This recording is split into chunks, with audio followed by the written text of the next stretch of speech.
Jolter. JayMike. Unisport. Uncut. Episode 47. Super. Never get said. We're here. We're not going to say much because, as you can see, we're wearing football shirts. We're going to talk the craziest transfer window probably ever. We got 10 minutes on the clock. We got a lot of shirts. And let's kick it off. No sound. No sound. What a man. But we're going to start with the biggest one, okay? The biggest one. It the is, of craziest course, one. Neymar. Neymar to PSG, of course. Some of us in this room hinted it could happen. Some said, no. I'm not going to say who. Yeah, but okay, you didn't call it. I didn't call it, but I said that he was a possibility. 222 something euros, 190 million pounds. That is a lot of money. That's a whole lot of money, and I can guarantee you there was some money going under all kinds of tables as well. And but the thing is, Neymar, one of the best players in the world, moving from one of the best teams in the... I mean, it's like you're playing at the top level. Why would you move? Unless Why it's not? for the dollar. You make money, you get to chill in Paris, be with your old Brazilian teammates, Dani Alves. Why not? I mean, new challenge. The money is there. He won everything with Barcelona. And actually, as has been said, if he wants to step out of Messi's shadow, this is the time to do it. He's going to score a truckload of goals in France. Yes. He's just going to be... We've seen it already during the season. He's just chilling. But the guy taking over from Neymar in Barcelona, even his number, is Ousmane Dembele, coming in from Dortmund, and he cost them a whopping 98 million pounds. I mean, okay, he's good. He's good. There's no denying that, but 98 million pounds, are you kidding me? That's a crazy amount of money. He's 20. Yeah, he's young, and he definitely has, big boots to fill. He If does. he ever wants to take over from what Neymar did and achieved with Barcelona and with the MSN. And now we have the LOL, as we've seen all over Instagram. But the guy doesn't even know which foot is his stronger one. But he's a good player. I'm just afraid that he's, the expectations are going to be massive. Maybe a little bit lower after his presentation where he kind of messed up hard. That was like my level of freestyle. but yeah, I think he needs time, and maybe they should not have given him Neymar's number. But that's a whole other discussion, because talking about not just big boots to fill, but just big boots in general.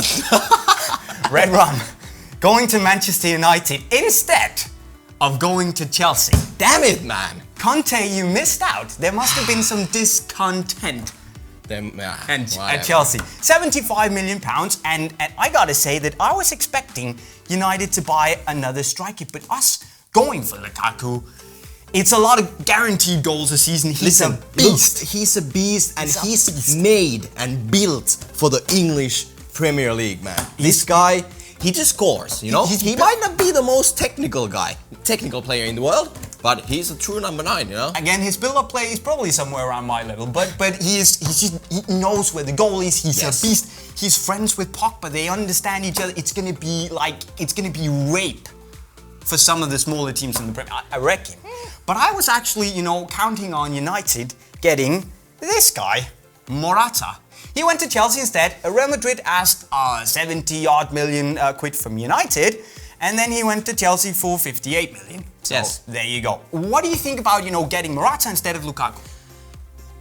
They are both quality strikers, Yes. And I believe that Conte knows what he's doing, I think he could have gone with either or, And Morata, he has proven himself in many different leagues on the highest level. Yes. Scoring in the Champions League, big games, banging it in La Liga, Serie A, he can score goals. And, I think he started off pretty well in the Premier League. He did, but he's a different striker to Lukaku. Of course. And the thing is, can he fill the boots of Diego Costa? Yeah, well, Costa is a little bit of a different player. Costa is more kind of like Lukaku. and then, a little bit more mental. Crazy, yeah. But let's see. Then we move on. We move on to Manchester City, and there's no name on the back of this shirt, because if we were to talk about all the expensive signings that Manchester City have made, we would need like 5 shirts. They bought Monty, 52 million quid. Then they bought Kyle Walker, 50 million quid. Two fullbacks, 102 million. I mean, they're good fullbacks. That's not the. I really like Monty, but Kyle Walker at 50 million quid. Then he went and got Kyle Walker is like a steady, good performer. You know? 50 odd million. Yeah, but listen, the money thing in general in football has just gone overboard. And, you know, honestly, these days, you know, Neymar, 198 million pounds. You know, yeah, fans might say that, oh, it's a lot of money. But honest, I don't care these days. It's all about does the player fit in. It doesn't touch me anymore. Like, where do you go? Cool. How much did you pay? Nobody cares. And anymore. all the clubs are in big debts anyway. Yeah, I mean, nobody cares. Okay, anymore. 2 billion or 200 million. Does it matter anymore? Nah. Nobody cares. No. We're talking about the next one here. Another number 9 in the Premier League, Lacazette, going to Arsenal, 49 million pounds. And he smashed it for Lyon last year. But it was mostly penalties that he scored. But he's a good striker, though. He's a really good striker. And the thing is that, you know, I'm a bit afraid that will Arsenal get the most out of him, eh? And will he... Will Arsenal get the most out of anybody at the moment? Wow, what a... I mean, like I said, he had some offers. He might be a bit annoyed that he went to Arsenal right now because... Did you see them against Liverpool? Man. I just feel bad for Arsenal in general. Like, I'm sorry, you know, like, they have a lot of great players, but something is just off, you know? Listen, I hate it when Liverpool win, but that was just, it was like, I almost felt, you know, it was crazy. It was embarrassing to watch. And one of these guys was Mo Salah, new number 11 for Liverpool, and he did really, really well. He's been doing well. He cost them, let me see, I forgot, 37 million pounds. So that's a bargain in today's market. I mean, but it is. Chelsea legend. Listen, living Chelsea legend. Quality player, fits in well with Liverpool, you know, the dynamic attacking players there. Absolutely. You know? Speaking of dynamic attacking players, if we want to go back to City a little bit, 43 million pounds for Bernardo Silva. I'm also looking forward to seeing him. Yes. I don't know where he's gonna play because they got so many players. Where and if he's gonna play. But that's Pep's headache. Good players. Really excited to see him. Then we come to possibly the best deal of the transfer window. And Jolter, it was free. The king, the Lion King, is back. King Zlatan. With a new number. I wonder how he feels with Lukaku taking the number 9. Actually, Lukaku said that he called up Zlatan and asked him, dude, can I take number 9? And Zlatan was like, chill, you can take number 9. As he said, I never left. I just upgraded my number. Oh, that's a good one. I love Zlatan Ibrahimovic. Listen, how can you not love Zlatan? He's a beast, you know, and in my eyes, it's just going to be interesting to see like what kind of a role he's going to get at Manchester United. But you have Lukaku, you have Rashford. Of course, you get the experience. You know, when shit gets real, come next year, you know, and the season is moving on. Yes, you need guys with experience, you know. And he scores goals, and he's just there to help the younger guys. You know, Lukaku, he's still, you know, despite him being in the game for God knows how long, he's still a very young guy. And strikers need experience, and Zlatan has got experience. But I can guarantee you that Zlatan didn't continue with United just to like be a godfather and a mentor for the players. Oh, he want to play. He wants to play and win trophies. He wants to win that Premier League. Yes. Okay, we got a bit more time here before the time is up, and now we're talking about, you know, the deals that weren't that expensive but might have a pretty, you know, big.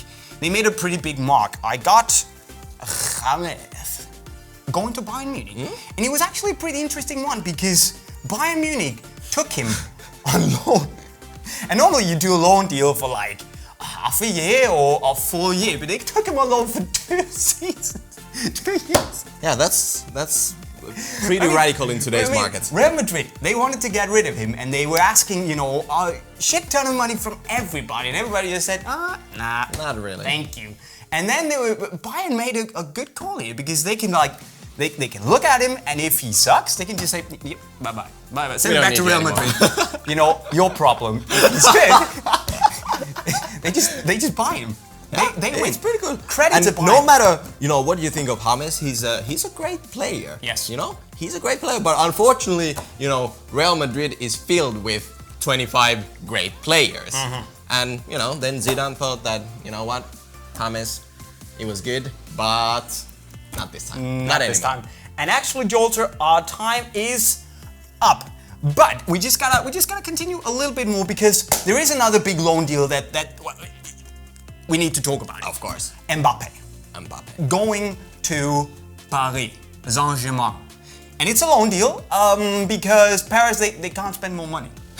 Apparently the deal is that they actually give Monaco 180 million pounds to get Mbappe next year, and then they're just gonna loan him, and they're just gonna waltz around doing this to FFP.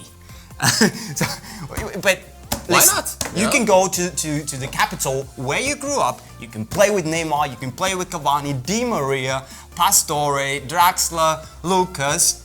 You know, it's... I can guarantee you it's not a bad deal for Mbappe.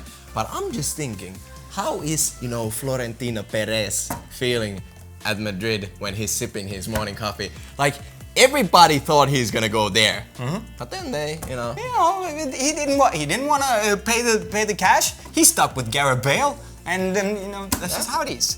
But actually, there are also some other pretty fun deals. We got Krichovia going to West Brom. We got Renato Sanchez going to Swansea, and of course, then there was Oxlade-Chamberlane, who went to Liverpool. He was on his way to Chelsea. Everyone said it was done and dusted.